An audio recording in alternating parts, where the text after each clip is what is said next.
जनाब हुसैन बादशाह साहब।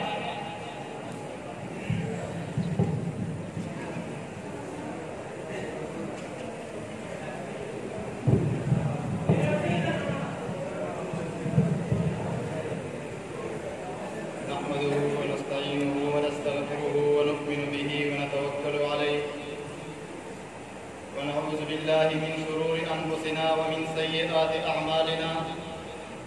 من يهده الله فلا مضل له ومن يضلل فلا هادي له. وقال الله تعالى في قرآنه المجيد وفرقانه الحميد إنما يخشى الله من عباده العلماء. وقال رسول الله صلى الله عليه وسلم العلماء ورثة الأنبياء أو كما قال عليه الصلاة والسلام. तेरे महबूब की या रब शबाहत लेके आया हूँ, हकीकत इसको तू कर दे, मैं सूरत लेके आया हूँ. मुहतरम रसूल नमक के नबी अलैहिस्सलातु वस्सलाम हदीस मुबारक दे रसूलुल्लाह मुबारक फरमाई खैरुल कुरूनी क़र्नी थुम्मा अल्लज़ीना यलूनहुम थुम्मा अल्लज़ीना यलूनहुम. यौला नबी अलैहिस्सलातु वस्सलाम ज़माना हुआ बियाद नबी अलैहिस्सलातु वस्सलाम ज़माने न पस द सहाबा ज़माना शुरा द सहाबा ज़माना की बिया सहाबा दो तबकों की तकसीम हो. यौ हागा सहाबा चावी मुज्तहिदीन हो, बल हागा सहाबा चावी मुक़ल्लिदीन हो. द नबी अलैहिस्सलातु वस्सलाम द ज़माने न पस द सहाबा द ज़माने न पस या द ताबिईन ज़माना शुरा द ताबिईन ज़माना हम दग ज़माने बंदे खलक दो तबकों के और दो कैटेगरी की तकसीम शु, यो मुक़ल्लिदीन और बल मुज्तहिदीन शु. द टोलो नमक के इमाम अबू हनीफा रहमहुल्लाह तस्दीक अगर रसूलुल्लाह मुबारक पप्पल बांधी खड़े हो. नबी अलैहिस्सलातु वस्सलाम फरमाई सहाबा और सरनास की मजलिस की रसूलुल्लाह मुबारक फरमाई दा इल्म बदास वक्त बराशी दा इल्म बसुरैया तो कीजी या योदास शख्सियत बराजी अगब द सुरैया न दा इल्म राकुस की सद हगदा खलक ब इल्म ततवजु न कई, खलक ब इल्म त इल्तिफात न कई और इल्म तबा हब उम्र द इल्म अहमियत ब अहमियत न गई. या सहाबा किराम रिज़वानुल्लाहि तआला अलैहिम अजमईन द रसूलुल्लाह मुबारक ने तपोस उठलो द अल्लाह रसूला द दगे निशानात बसवी दा बकम इलाका के औ कम मुल्क के बराजीदा नबी अलैहिस्सलातु वस्सलाम यो तरफ तो बल तरफ तो गुरी ख्वागी सलमान फारसी से नास्ते सलमान फारसी से मिला बांधे टपई हुई मुमतद खानदान की बदाराजी और तारीखदारों बदे बांधी कौन मुत्तफिक बीच इमाम अबू हनीफा रहमहुल्लाह ने सलमान फारसी से औलाद के पैदा शुरू बागी का याद इमाम अबू हनीफा रहमहुल्लाह शाह इमाम अबू हनीफा रहमहुल्लाह बारके चूंकि लदम मुआसिर जो सुफियान थौरी से वो तो असल के अरबी के वही था,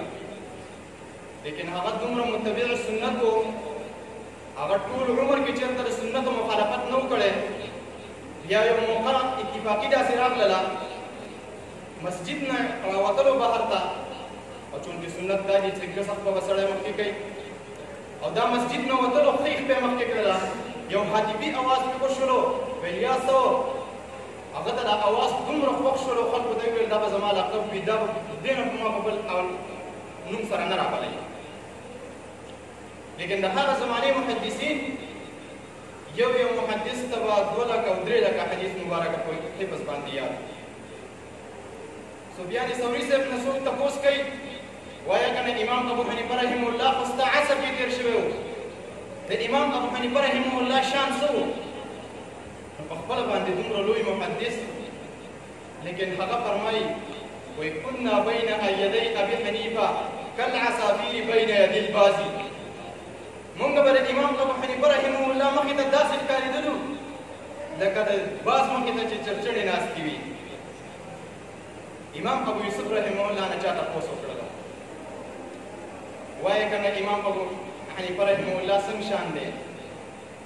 امام ابو یوسف رحمه الله فرمایي قسم دې ما داسې فقيه او داسې اوراق نه دی لیدلی چرته دا خو د امام ابو حنیفه رحمه الله شان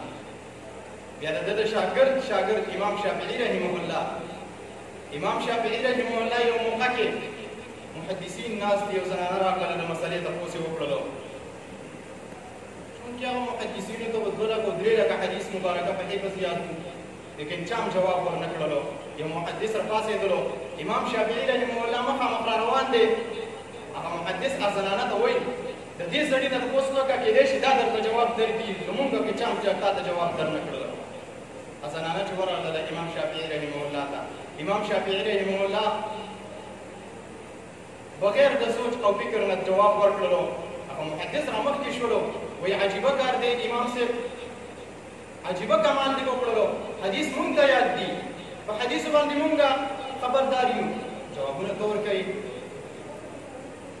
وایي دا دې د کوم ځای نه دا جواب راویستلو هغه وایي دا مې د نبي علیه الصلاة والسلام د حدیث مبارک نه راویستلو هغه حدیث راته وایي ووایه حدیث چې ورته ذکر کړلو وایي دې نه دې په څه طریقه باندې استنباط وکړلو او استخراج دې وکړلو هغه طریقې ورته وښودله هغه محدث وایي نحن الصیادلو وانتم الاطباء مونږ صرف میډیکل سټور والا یو اصل سرجنان او اصل سپیشلیستان تاسو یې د حدیث په اصل باندې تاسو پوهیږئ د حدیث اصل تاسو ته معلوم دی امام ابو حنیفه رحمه الله د تقوا او د ورع په حیثیت سره امام ابو حنیفه رحمه الله یو ځل یې چاته قرض ورکړلو او همدا اوس زمانه وه جون جولای میاشت سخته ګرمي وه ماسپښین لمانځه ته جمعې لمانځه ته روان دی یو کس ته قرض ورکړی دی د هغه قرضداري کور چې دی دا د جومات په لاره باندې راځي نو امام ابو حنیفه رحمه الله سره شاګرد روان دی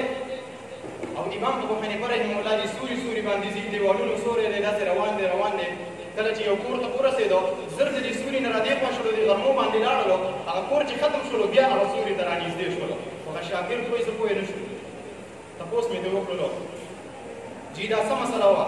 دا څه ماجرا وه تاسو داسې طریقه وکړله تر اوسه پورې تاسو سیده را روان وئ او د ډک ځي کې تاسو سیر ته شوئ امام ابو حنیفه رحمه الله فرمایي او څوک چې چاته قرض ورکړي او هر قرض چې جر د نفع کوي نو هغه ربا کې راځي زه په دې باندې یېرېدم هسې نه چې دا ربا نه شي زه د ده د دې سوري نه به وانخلم نو ځکه ما د ده د کور د دې سوري نه به وانه ویستله او زه په دې غرمو باندې لاړم حالانکې د فقهاو اتفاق دی په دې باندې دا په ربا کې نه راځي دا صورت بیا نن خلک ډېر د تعصب نه ډک او ډېر د هغه خجالت نه ډک خلک ما ته وایي ته ولې د امام ابو حنیفه رحمه الله تقلید کوې زمونږ عام د دنیا اصول او رول دا دي زه چې د خپل بچي لپاره د عصري علومو لپاره د خپل ورور لپاره د عصري علومو لپاره د بهترین استاد انتخاب کوم او بهترین استاد ورته زه غواړم زه د خپل دین لپاره بهترین استاد ولې نه غواړم لیکن چې ما په ټوله دنیا کې نظر وکړلو ما ته د امام ابو حنیفه رحمه الله نه بهترین استاد میلاو نه شولو زه ځکه د امام ابو حنیفه رحمه الله مقلد یم او زه ځکه د امام ابو حنیفه رحمه الله تقلید کوم شاعر وایي قسم ہے شان وحدت کی تجھے آباد کر دے گا قسم ہے شان وحدت کی تجھے آباد کر دے گا ادب استاد کا ایک دن تجھے استاد کر دے گا وصلی اللہ تعالی علیہ